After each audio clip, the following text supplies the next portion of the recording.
Jewelleries లో gratitude sale March 8 నుంచి 11 వరకు ఫ్లాట్ 50% ఆఫ్ ఆన్ విఏ. అమ్మ నమస్తే. నమస్తే అమ్మ జయలక్ష్మి. అమ్మ సాధారణంగా ఏం చెప్తారంటే ఎక్కడ నెగ్గాలో కాదు ఎక్కడ తగ్గాలో తెలిసి ఉండాలి. దానివల్ల కొంచెం సమస్యలకు దూరంగా ఉంటామని. అసలు ఈ మాట ఎందుకు వచ్చిందమ్మా? సమస్యలకు దూరంగా ఉండడం కాదమ్మా, నెగ్గటం కూడా ఉంటుంది. తగ్గడమే నెగ్గడం కొన్ని సందర్భాల్లో. తగ్గడమే నెగ్గడం ఉంటుంది. మనకి ఎన్నో ఉదాహరణలు కనపడతాయమ్మా.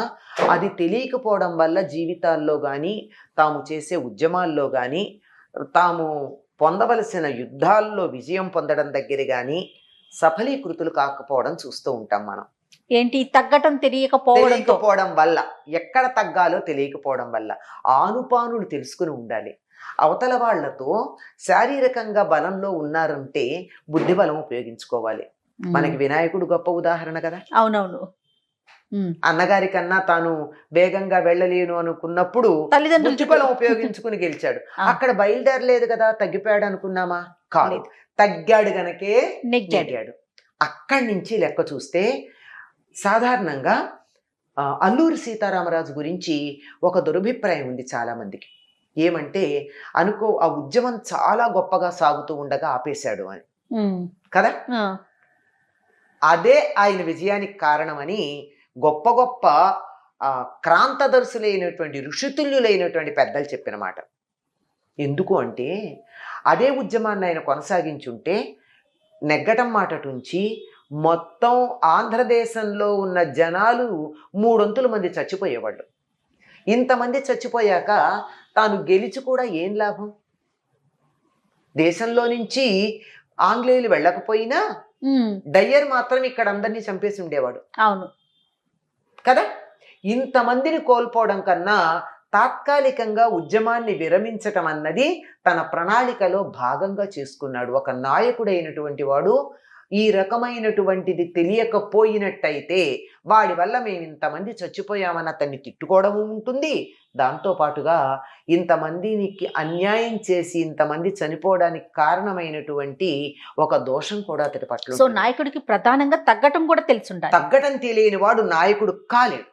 ఒక ఆవేశపరుడు మాత్రమే అలా వెళ్ళిపోతాడు. తానెళ్ళి అగ్నిలో పడేటటువంటి పురుగుల్లాగా, శలభాలంటారే దీప పురుగులు, ఆ విధంగా తను పడడంతో పాటు తనతో పాటు వాళ్ళందరినీ పడేస్తాడు. దానివల్ల విజయం అంటామా? అనలేము. ఉద్యమం మనుషుల శ్రేయస్సు కోసం ఉండాలి కానీ మనుషుల్ని బలిచ్చేది ఉద్యమం అవ్వదు. అవునవును. ఈ మధ్యనే మనం మన దేశంలోనే కొద్ది రోజులుగానే ఇద్దరు ఒక గొప్ప ఉద్యమాల విషయంలో తమ పంతాలు తగ్గించుకున్నారు. ప్రపంచం యావత్తు వాళ్ళని మెచ్చుకుంటుంది. ఏమిటి, ఓడిపోయారని ప్రతిపక్షాల వాళ్ళు, విమర్శించేవాళ్ళు ఓడిపోయారు, తగ్గారు అంటున్నారు కానీ ఆ తగ్గడం వెనకాల ఉన్న నెగ్గడం వాళ్ళకి తెలియదా? ఏ విషయంలో నెగ్గాలనుకోవడం వల్ల ఇక్కడ తగ్గారు అన్నది తెలిస్తే ఆశ్చర్యపోయి, ఆహా ఇదా ప్రణాళిక, వెర్రిమొహాలం మేము ఉండిపోయామే అనుకునేటటువంటి ప్రమాదం కలుగుతుంది.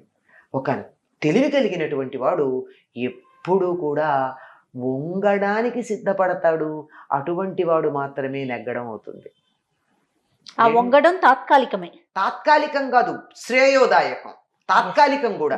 తర్వాత లేవడానికి ఎలాగంటే అలా ఏ రకంగా అయితే ఇలా వంగుతుందో అట్లా.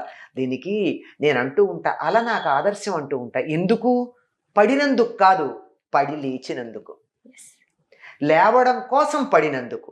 పడేటప్పుడు ఇంతెత్తునున్నది ఇలా పడితే లేచినప్పుడు అంతెత్తు లేస్తుంది బంతిలాగా. లేచిన కొద్దీ శక్తి పెరుగుతుంది. మనిషి మట్టి ముద్ద అయితే వంగినవాడు కింద పడిపోతాడు. మనిషి బంతిలాంటి వాడైతే కింద పడితే వేగంగా లేస్తాడు. ఈ వంగటం అన్నది ఎక్కడ వంగాలి, ఎట్లా వంగాలి కూడా తెలియాలి. ఎక్కడ పడితే అక్కడ ఈ మాట అన్నారు కదా అని వంగి వంగి సలాములు పెట్టడం కాదు.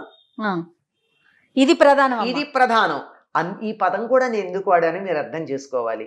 శివాజీ ఔరంగజేబ్ దగ్గరికి వెళ్ళేటప్పుడు ఇంతెత్తు తలుపు పెట్టాడు. శివాజీ వంగి వస్తాడా లేదా అని. వంగాడు శివాజీ, తల దగ్గర కాదు, మోకాళ్ళ దగ్గర. మోకాళ్ళ దగ్గర వంగి వెళ్ళాడు తప్ప తల మాత్రం దించి వెళ్ళాల. ఎక్కడ దించాలి, ఎక్కడ తలెత్తాలి, ఎక్కడ ఎగరెయ్యాలి, ఎక్కడ వంగుండాలి, ఇది తెలియనటువంటి వాడు నాయకుడు కాలేదు.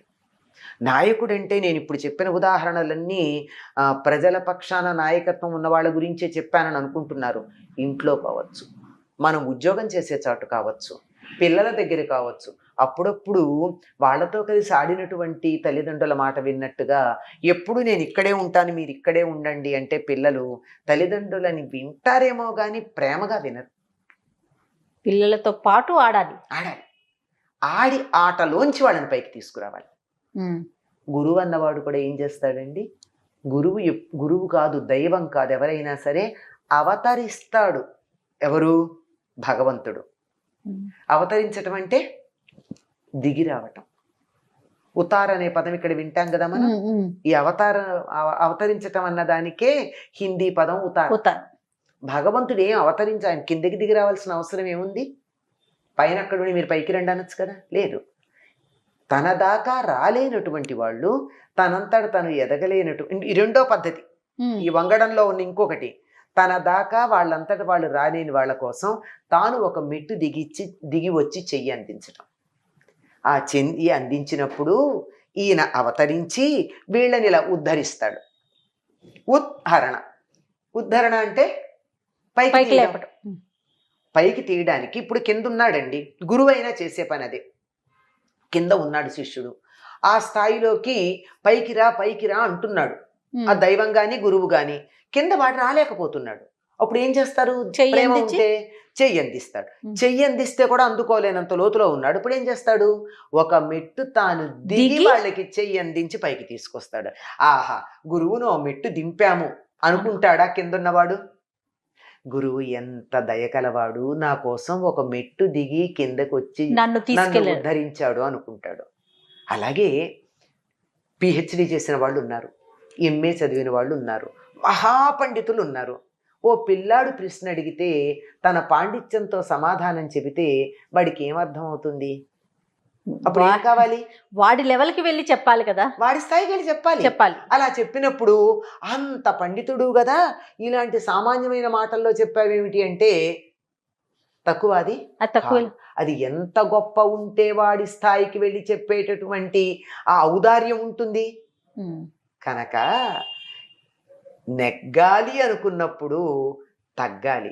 ఎన్నమ్మా అలా ఉదాహరణ చెప్పుకున్నాం, భగవంతుణ్ణి చెప్పుకున్నాం, గురువుని చెప్పుకున్నాం, శివాజీని చెప్పుకున్నాం. ప్రతి చోట గెలిచిన వాళ్ళందరూ కూడా ఇవాళకి కూడా మనం మరి అల్లూరి సీతారామరాజుని మెచ్చుకుంటున్నామంటే ఉద్యమం మానినందుకు మెచ్చుకుంటున్నాం, తగ్గినందుకు మెచ్చుకుంటున్నాం. కనుక తగ్గడం తెలియని వాడు ఎప్పుడు కూడా నెగ్గడమ్మా జీవితంలో. తప్పనిసరిగా ఎక్కడ తగ్గాలో తెలియాలి. మొండితనంతో పట్టు పడితే మాత్రం ముందుకు వెళ్ళాలి, అక్కడికి ఆగిపోతారు, ముందుకు వెళ్ళడం జరగదు. చక్కని ఉదాహరణలమ్మ. నమస్తే.